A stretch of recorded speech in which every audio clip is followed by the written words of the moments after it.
Hello and welcome to Politics on Sunday. I am Femi Akonde. The battle for the presidency of Nigeria has moved from the ballot to the courtrooms. Asiwaju Bola Ahmed Tinubu of the All Progressives Congress won that keenly contested election on the ballot. But now, other political parties that lost out are challenging his victory in courts. It is for the courts to now decide this keenly contested election. But today I'll be speaking with Honorable Oyetunde Ojo, representing Ijero, Efon and Ekiti West Federal Constituency, and he's the convener of the Southwest Agenda for Asiwaju Bola Ahmed Tinubu. He's also a former chairman of the House Committee on Communications in the 7th Assembly. Welcome to the program, sir. Thank you, Femi. And I'll say congratulations to your party on its victory on the ballots. Well, I would say congratulations to Nigerians as well. Indeed. Yeah, your group, the Southwest Agenda for Asiwaju, SWAGA, is one of the foremost groups that started campaigning for Asiwaju Bola Ahmed Tinubu to be president of Nigeria even before he publicly declared he was interested in running. Would you say that you were one of those that were able to convince Asiwaju to throw his hat in the ring? Well, definitely I would say yes. I remember that actually before SWAGA came up openly to start the moving around Southwest and all other geopolitical areas in Nigeria, we started since 2019. Politics is very straightforward. You don't wait till the last time. You start your planning early. And for SWAGA, the planning started way back as at 2019. So I could even say, if not, we were the first support group that decided to come out and to encourage the president-elect, Asiwaju Bola Ahmed Tinubu, to contest for the race. So SWAGA was, if not the first. How difficult was it convincing Asiwaju Tinubu? Because, when the group came out at first, not many people believed when you guys came out with that message that Nigeria will be better off with Asiwaju as president. Well, you see, it's very straightforward. There is this conventional arrangement. After 8 years in the north, it has to go to the south. And charity begins at home. That's what SWAGA started with. Before you want to probably tell somebody to contest, you must also would have done something. Then the home front of Asiwaju is Southwest. And that was why we took upon it to ourselves to start the work. If he was going to agree with us or was going to disagree, as was, we looked at the South in totality. We have a lot of people, qualitative people, people that's worthy of being the president of the country. But among 20 or 50 people, one person has to be chosen. So SWAGA, we decided in SWAGA that the best person for us to move this country forward is Asiwaju Bola Ahmed Tinubu. And we started the job. We were also praying, because it's another for you to start the job, it's another for you to move in with the job, and it's another for the candidate to say, oh, I'm interested or I'm not interested. But we are very lucky at the end of the day. Nigerians were able to convince him. I will use the word SWAGA alone. It was Nigerians. You saw the way the Kabiyesi's, the Alafin, the late Alafin of Oyo, the late Olubadan, all the traditional rulers, all support leaders, all group in Southwest.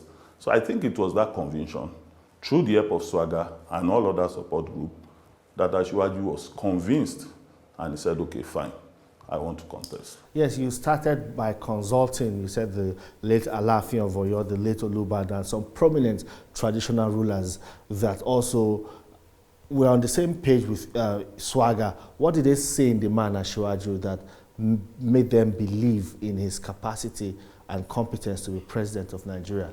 The first thing also, I will answer that thing in two dimensions. We that were carrying out the product, if you have a product to sell, you ask the first question, this product, is it worthy of selling? Which gave us that conviction, Asiwaju is worthy of selling. Secondly, the issue about the traditional rulers, like rightly said, immediately we took the product to the traditional rulers. They will say, oh, don't advertise this product to me.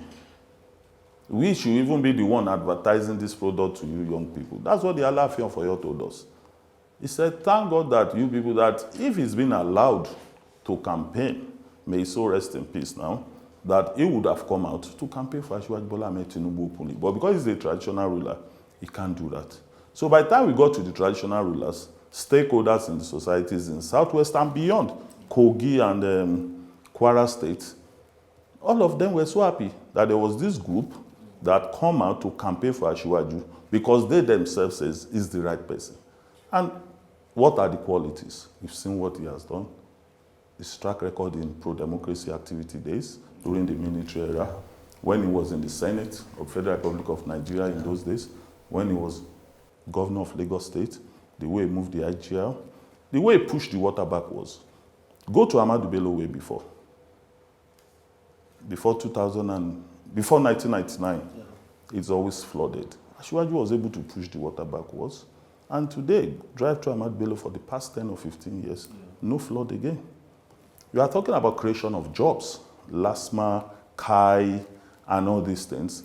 So the man has done a lot of things, has track record that was easier for us to go out and market. And that was the reason why we said he's the best person for this job, so that he can use that experience that he's been using in all areas. And remember that it's also an entrepreneur.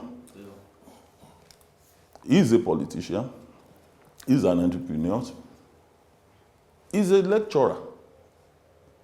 Asiwaju has everything. You see, one thing I've also told people, and I will realize Nigerians will know that, you only have such a person in one's lifetime.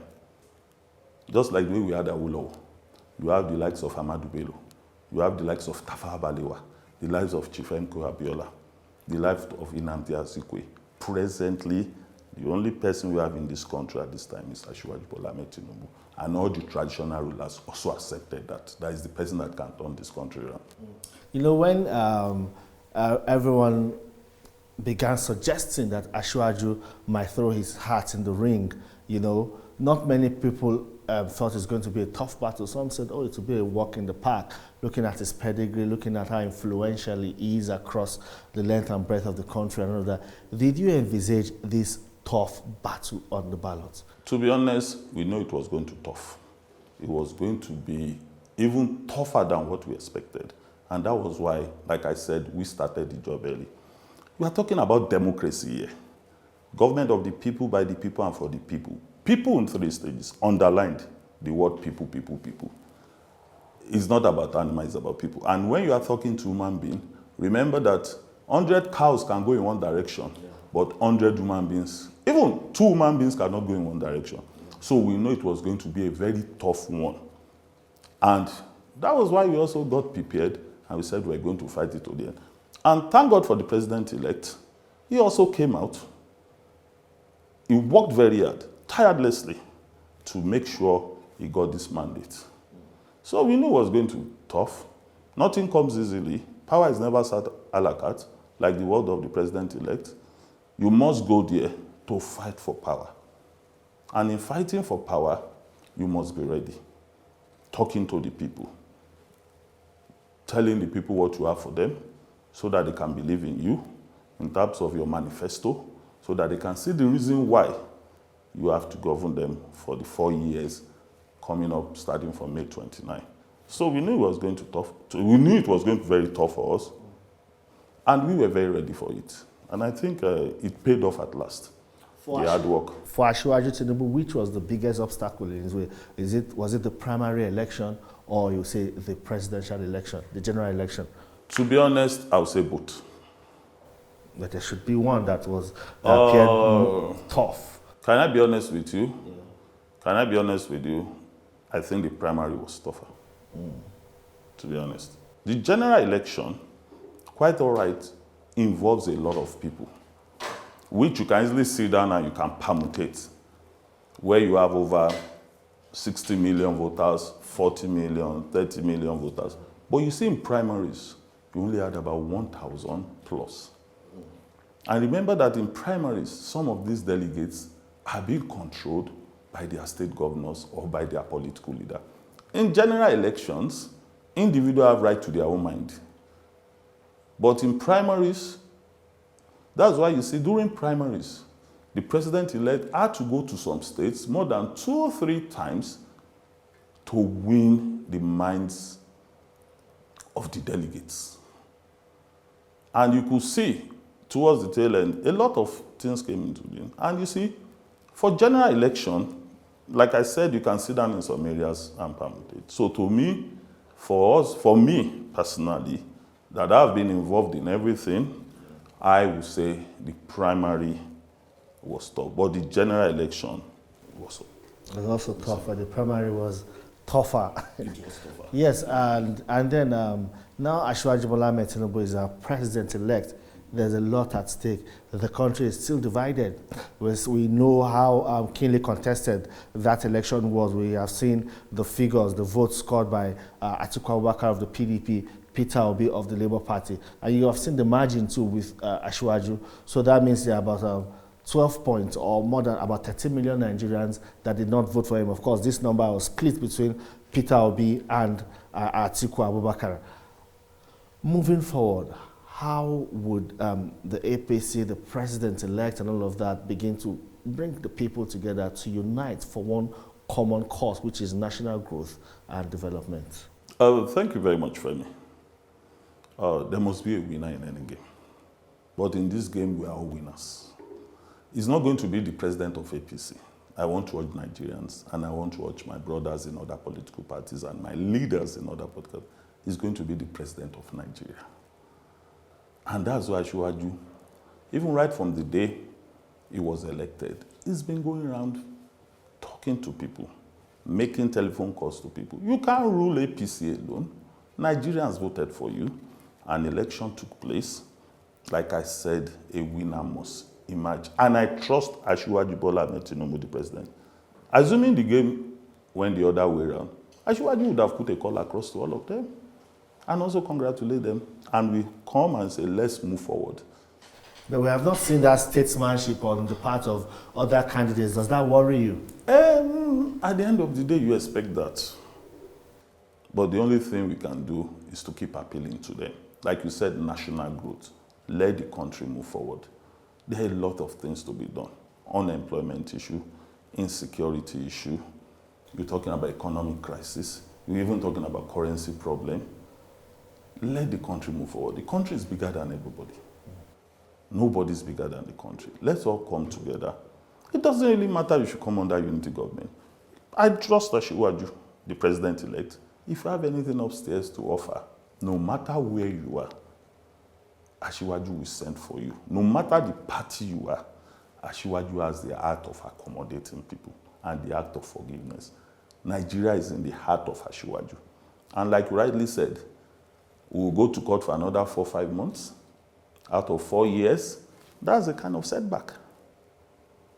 There's no way you are in court that you'll be rest assured every day. So out of the 4 years, another 3 months or 4 or 5 months will set us behind. Remember, after 2 years again, 3rd year going 4th year, election starts again. How long are we going to do this thing for? In developed world, people come around and they shake themselves. And you move on. We saw it in the time of Hillary Clinton versus this former president, Donald Trump. We saw Trump versus Biden. Let's move forward. I've won the election. Good luck, Jonathan. And President Buhari. So it's like, why is it difficult? I contested the election in 2011. I won it to the House of Reps. 2015, I lost my election. I didn't go to court, to be honest with you. I didn't go to court. I just said, fine. Well, I've done my own bit. Let somebody else also do his own bit. So I will urge the PDP, the Labour Party, and the other. Let's sit down and let's move forward. Nigerians have spoken through the ballot, and he has won the election. There's another 4 years for everybody to come back and recontest. The country, Nigeria, needs a serious attention and collaborative effort of everybody. That's what we are begging of. All right, then we'll take a quick break at this point. When we return, we'll still continue our conversation with Honorable Oyetunde Ojo. Don't go away. Life is politics. In Nigeria, almost every part of our lives is touched by the politics we play. Governance, legislative matters, the economy, security, foreign affairs, internal affairs. Have a feel as strategic plays in the political space determine how we live in Nigeria. The players, the drama, chess piece moves. Be kept informed. Watch analysis of major happenings in the political space and how it affects you. Watch Politics on Sunday. Welcome back. We're still speaking with the convener of the Southwest Agenda for Asiwaju, one of the frontline support groups that campaigned for the Asiwaju presidency, and indeed they're one of the first that started this whole struggle for the Asiwaju Tinubu presidency. Thank you so much for being with us, and let's move forward now. When Asiwaju Bola Ahmed Tinubu gets sworn in on the 29th of May with his running mate, the Vice President-elect Senator Kashim Shettima, what are some priority areas that you would say should be given attention? First, security, which he has said in his manifesto, what he's going to do. And you know, this security is coming in two dimensions: protecting lives and property, and also creating more employment for the youths. Take Egypt, for example, over 1 million army with less than 80 million population. You can imagine if Nigeria has about 2 million, both the military and paramilitary. That's also employment creation, job creation for the people. Secondly, we're talking about the youth. And Asiwaju has laid a lot of emphasis on what he's also going to do for the youth. Providing soft loan, grants. We all see it abroad. Some of us also studied abroad. After studying, I went abroad. As foreign students, we knew what the home students were enjoying. And that's why in UK, you don't need your parents to send you to university. The government is always there. Once you graduate, you pay off the money by yourself, even in the United States. So the burden is off the parents. The same thing Asiwaju is going to do with TED Fund, all other things, to make sure students of higher learning, institutions, university, polytechnic colleges has access to funds so that it can relieve the parents. We all know parents struggle a lot, especially our mothers in this country, in making sure their children in making sure that their children go through a proper education. Asiwaju has said he's going to do that, and I know he will do that. Now you are coming to the area of health. He has also complained about the issue of health tourism, whereby we take all our money outside the country, billions of naira. It's not a rocket science. We're just building 2-3 standard hospitals in Nigeria. And at the end of the day, providing health insurance, health facilities, free drug. Awolowo did it during the time of Western region. You can also replicate the same in Nigeria. Asiwaju Tinubu is doing the same thing at LASU, whereby you go into LASU, the services, doctor's consultation is as good as free. He has talked about the economy, investors, foreign investors. You can't do it alone. Even the Americans allow foreign investors into the country. The British allow foreign investors. The Chinese allow foreign investors. You must open your door. So far, it doesn't affect your home country. Let foreign investors also come in, bring in money, and also create job opportunity for our people. He has talked about women empowerment, whereby the Ministry of Women Affairs will be able to take care of our women, giving them soft loans as well, training them with skills acquisition so that they can survive. He talked primarily about power, which I want us to focus on as Nigerians, and we should also assist them. Without power, Femi, you can't do anything. Okay. The organizer cannot work without power. Somebody selling pure water needs ice block, you need lights. Tell me anywhere in the world where there's economic growth without power. And he said he's going to make sure he builds. 1999, he brought in Aaron, but due to the federal government, they didn't allow it to work. With power, a lot of business is going to thrive. And I know Asiwaju for that, he's not going to sleep. is going to make sure the power improves in the country. We've been a lot on the hydro system in this country. That's why during dry season like this, you start battling with lights as well. So Asiwaju has this set of teams, set of people that is going to do that. Sports. Asiwaju is a lover of sports.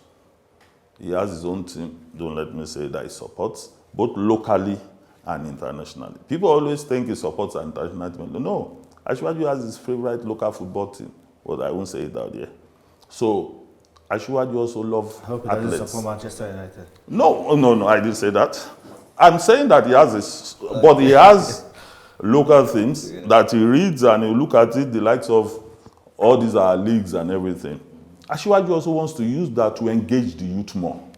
Because by sport, by the time our youths have good level playing field, good opportunity, and they engage themselves, it's not everybody that will go to school. Some people wake up in the morning, immediately the sport ministry is well organized, immediately people can participate in terms of training. There are facilities. They don't need to go to London to start saying what a Nike boot is like. You make sure you provide all this facility. Good environment, good feeding for our athletics and everything. He's going to put a lot into sport. Remember when he was a governor in Lagos State? That was when he rehabilitated. He did Teslim Balogun. Yeah. And you know he did youth centers in 57 local government, including the area councils. They are all there. Where the youth goes to now, every local LCD and local government in Lagos has 57 youth centers. So you can imagine somebody like that coming and giving us 774 youth centers in Nigeria. When you get to these youth centers in Lagos, I know one in Ikeja, you have basketball court. You have some other forms of game, table tennis. That's also to make sure the youth goes there. Talents can be scouted from that place where they go. So Asiwaju has a lot of programs for the country, to be honest. And there will also be an end in fuel scarcity. And remember, I also said one thing, no strike in the university and the polytechnic.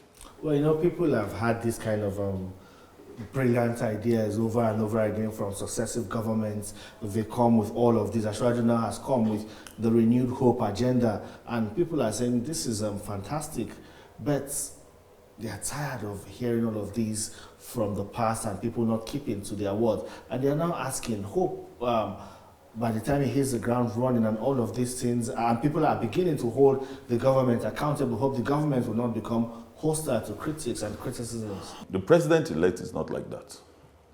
Asiwaju listens. Asiwaju have people working on. Remember that SWAGA as well.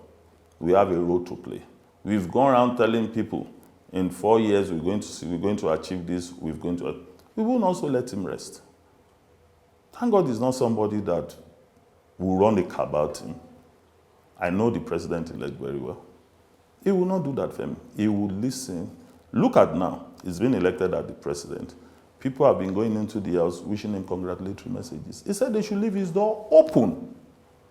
He's in Lagos as we speak. His door is open. There's no military attachment for now. There's not another. He's a free man. He's a man that listens and he knows where it pinches. And I can tell you, Asiwaju know the suffering of a common man in Nigeria. He's somebody that will listen. And you know he's a workaholic. That's one good thing about him. He works up till like 3, 4 a.m. in the morning, wakes up around 9, 10. I don't know where he gets that strength from. To be honest, Femi, I can't do that. And if somebody at 70 years old works like that, and he's been doing that for the past 40, 50 years, people that knows him, I've been with him for the past 16, 17 years, and I can tell you that it's somebody that will not let Nigerians down. And let me tell you one thing, and I will urge Nigerians here, and people also seeking political appointment from the government of Asiwaju Bola Ahmed Tinubu. If you are a lazy man, don't go near him. And I'm repeating, if you are a lazy person or you want to take advantage of a system, the president-elect that I know, Asiwaju Bola Ahmed Tinubu, will not tolerate that.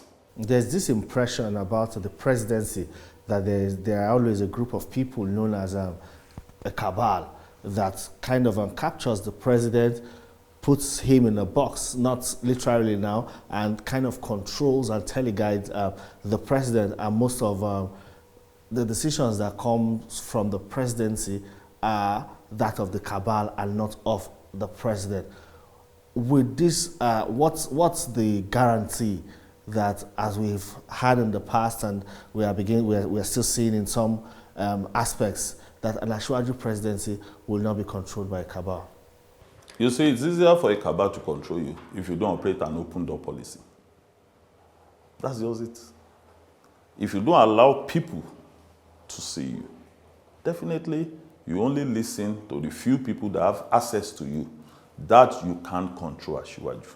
Asiwaju operates an open door policy whereby he listens to people.